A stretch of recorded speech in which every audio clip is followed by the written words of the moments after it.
Hello my all the buddies out there. You are in my channel English with Purvi and I hope you all are enjoying my videos as all your likes, comments and subscription made me to create more and more video which made me more enthusiastic.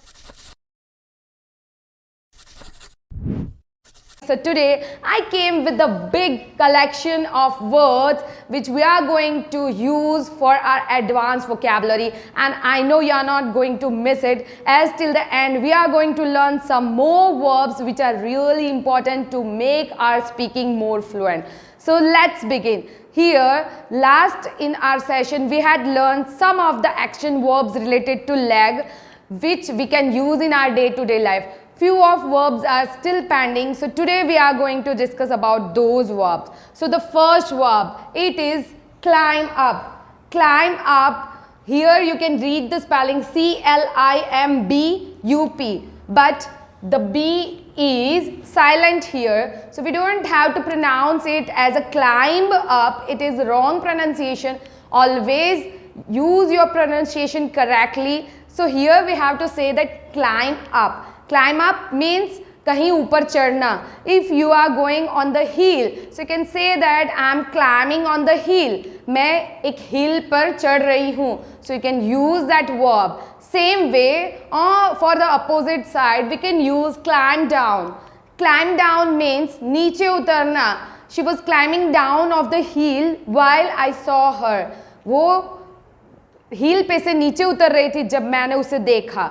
ठीक है. So these are two verbs which we can use for going up and coming down. Okay. The next verb is follow. Follow is also the leg related verb which is also called as an action verb. Follow means किसी का पीछा करना.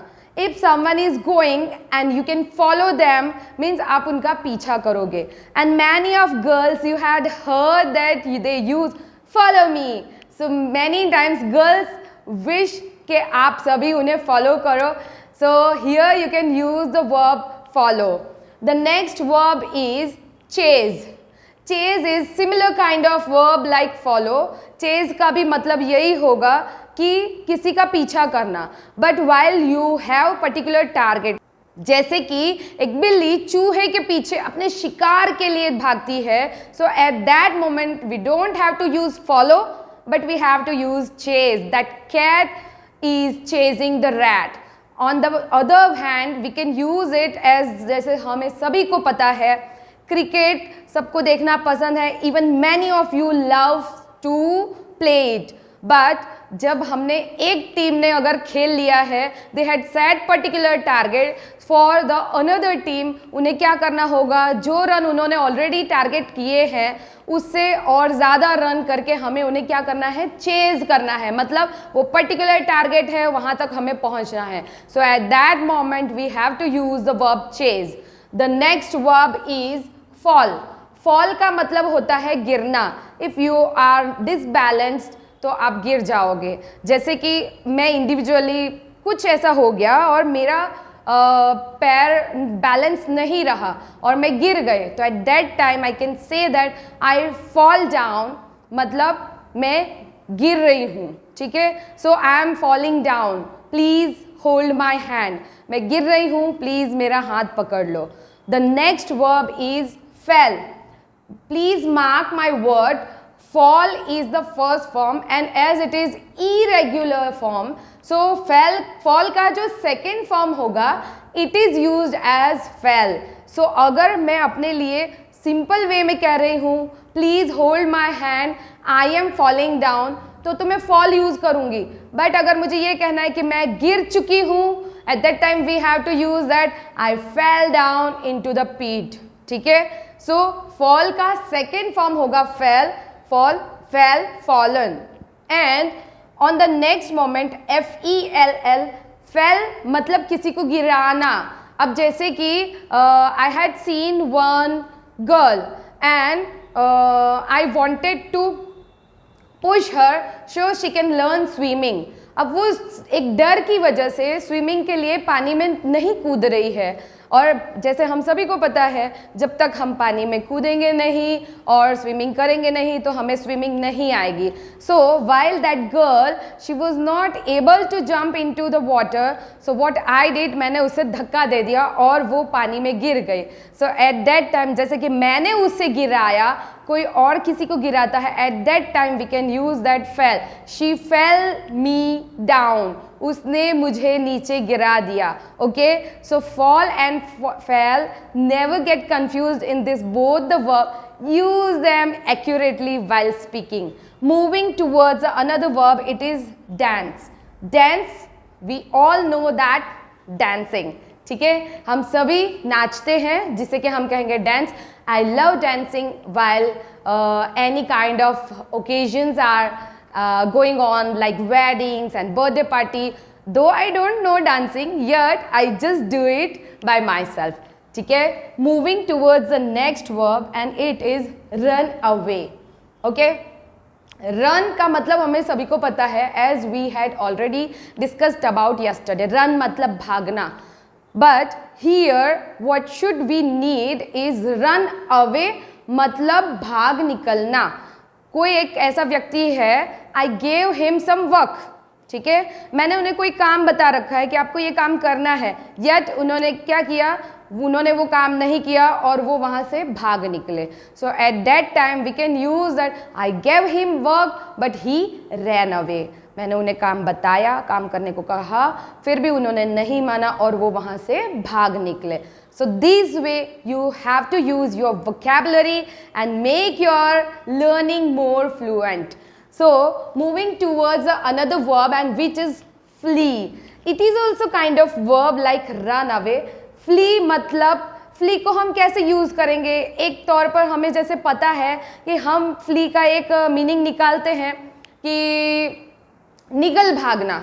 ठीक है, सो निकल भागना मतलब कहीं पर जान बचाकर हम कहीं से भाग जाते हैं, like kind of verb. But जैसे कि मुझे एक सेंटेंस बनाना है, while they wanted to give me a big project, I flew away. Means जब उन्होंने मुझे एक प्रोजेक्ट बताने को कहा, सो वॉट आई डिड, मैं वहाँ से निकल भागी, because I know that I am not going to do it in proper timing और टिल द डेडलाइन. ठीक है, सो फ्ली का भी मतलब होगा निकल भागना. The next verb is elope. Elope is very interesting verb and I hope शायद आपने इसे कहीं नहीं सुना होगा. Elope, the verb is used also as run away, as a flee, जैसे इसमें निकल भागना, भाग जाना. But here you have your partner, right. So जब हम बात करते हैं कपल्स की, लवर्स की, सो कई बार ऐसा होता है that two person that they love each other, but when they just tell to their parents, पर उनके पेरेंट्स नहीं मानते हैं और उनकी शादी के लिए मना कर देते हैं, that it is not allowed in my family, right. सो उस टाइम पे जब वो कपल एक दूसरे का साथ लेके भाग जाते हैं शादी करने के पर्पज से, तो उस मोमेंट में we have to use elope, neither flee nor run away, क्योंकि वहाँ पर यू हैव योर पार्टनर. ठीक है, सो प्रेमी के साथ शादी के पर्पज से भाग जाना, उसे हम यूज करेंगे Alop. The next verb is escape. ठीक है, escape is also the word which is most popular while you are using computer. I know that you all know that escape key. ठीक है, so this is kind of the verb. escape मतलब निकल जाना. कई बार जब हम computer चलाते हैं while doing something and the program was hanged, सो हम क्या करेंगे, उस प्रोग्राम में से सारी चीज़ों से बाहर निकलने के लिए to reach on the desktop we just press the escape key. So escape मतलब निकल जाना. So we can use this verb like I was stuck in traffic and somehow I escape out of it. ठीक है, मैं एक traffic में फंस गई पर कुछ भी करके, कैसे भी करके मैं वहाँ से निकल गई. The next word is tread. Tread is also the verb which we can use for putting our leg. ठीक है, So here we use this verb as I would like to correct the spelling TR. It is not ADE, it is EAD. Trade का मतलब होगा कि जैसे कि कोई चीज़ है उस चीज़ के ऊपर चलना. अब for example like I love to make rangoli on some festivals, especially like Diwali, right? So while I make rangoli, I am much crazy about the care of it because I know that it take a lot of time to make it properly, maybe hours and hours, घंटों के घंटों लग जाते हैं वो एक रंगोली बनाने के लिए. और इन द एंड जब दूसरे दिन हम उसे देखने के लिए उठते हैं तो या तो उसके ऊपर डॉगी चल गया होता है या तो फिर even my son Atharva he just walk on it. So उसके ऊपर जो चलना उसे हम वॉक ना कह के we can use the word tread. ठीक है. So a child trod on my rangoli which I made on the floor. ठीक है. एक बच्चा मैंने जो रंगोली बनाई थी उसके ऊपर पैर रख के चला गया. So we can use tread verb for किसी चीज के ऊपर चलने के लिए यूज करेंगे. The another verb is stride. Stride is also very interesting verb and you can use it in your day-to-day life. When you are in hurry, right? कई बार हम बहुत जल्दी में होते हैं एंड मुझे ऑफिस जल्दी जल्दी जाना है. So I don't run but what I do, मैं लंबे लंबे पैरों चलूँगी ताकि मैं ऑफिस में जल्दी से पहुँच जाऊँ. So at that moment what we have to do is we can use the verb stride. I strode towards my workplace as it was I was running out of the time. मैं अपने work place की तरफ लंबे लंबे पैरों चल के गई क्योंकि मुझे बहुत लेट हो रहा था. ठीक है. सो स्ट्राइड का मतलब होगा लंबे पैरों चलना.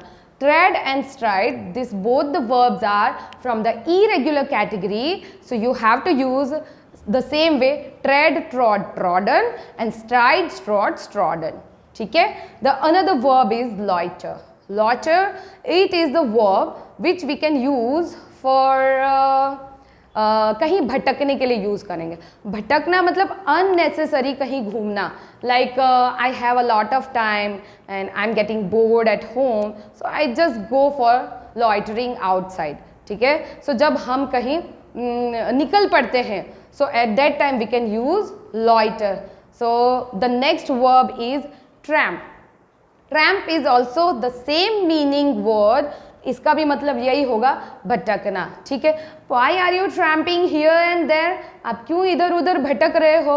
We can use this verb to talk to student. कई बार ऐसा होता है क्लास में हम पढ़ा रहे होते हैं और स्टूडेंट अपनी मस्ती में कोई यहाँ घूम रहा है कोई वहाँ घूम रहा है. So you can use this verb for the students as well. The next verb is dawdle.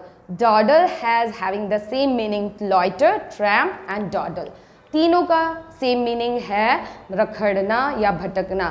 किसी एक स्थान से दूसरे स्थान ऐसे ही घूमना मतलब बिना काम के और या तो आवाज़ करते हुए या पैर घिसलते हुए. You can use kind of things. तो उस टाइम पे हम जो वर्ब यूज़ करेंगे दैट इज़ dawdle.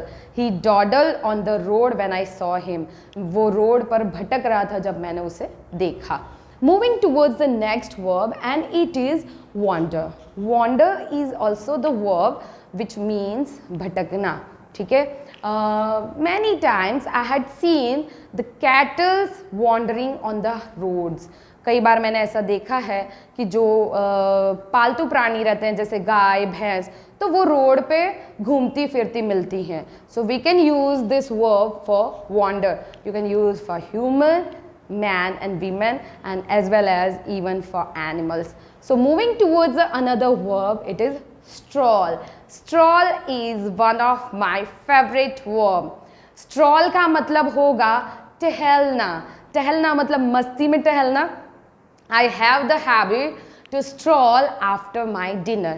जब मैं शाम को खाना खा लेती हूँ तो उसके बाद में मुझे आदत है कि मैं टहलने के लिए निकल जाती हूँ. इट डजेंट मीन कि मैं बहुत फास्ट वॉक करती हूँ या it doesn't mean I go for running या jogging but I enjoy strolling around.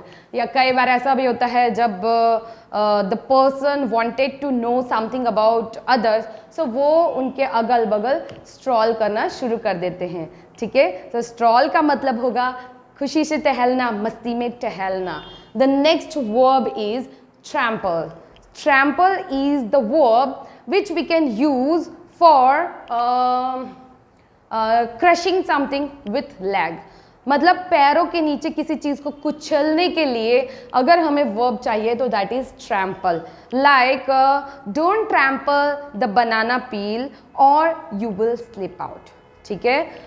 पैरों से जो बनाना पील है, केले के छिलके हैं, उन्हें मत कुचलना, नहीं तो क्या होगा, you all know it very well, हम स्लीप हो जाएंगे और गिर जाएंगे। द नेक्स्ट वर्ब इज रोम।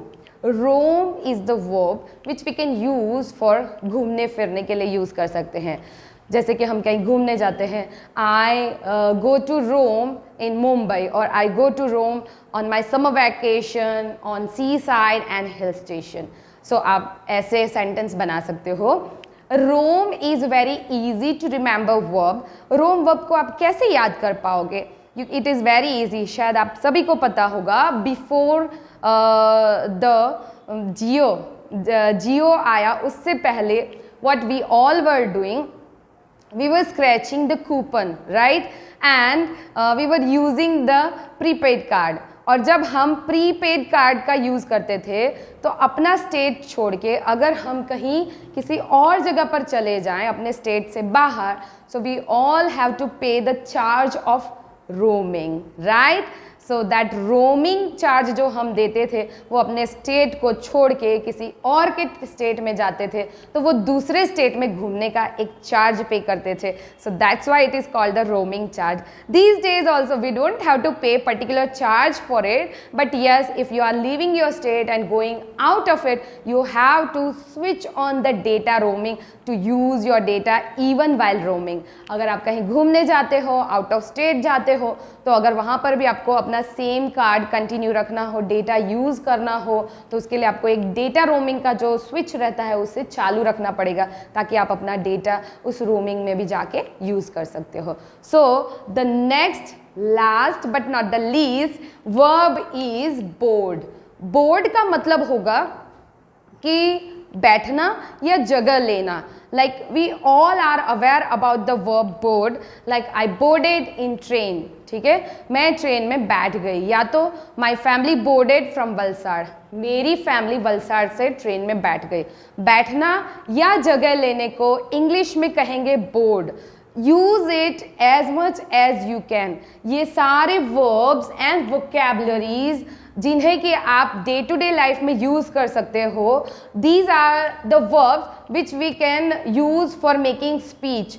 अगर आपको प्रैक्टिस करनी है या इन्हें याद करना है तो that is a one trick. आपको इन्हें पढ़ना है, इनके प्रोनाउंसिएशन लिखने हैं कि उसे क्या कहेंगे, because many time they are called something else as they were written. अब जैसे यहाँ पर लिखा है ELOPE, yet it is not pronounced as elope, it is elope, okay? So same way a scap.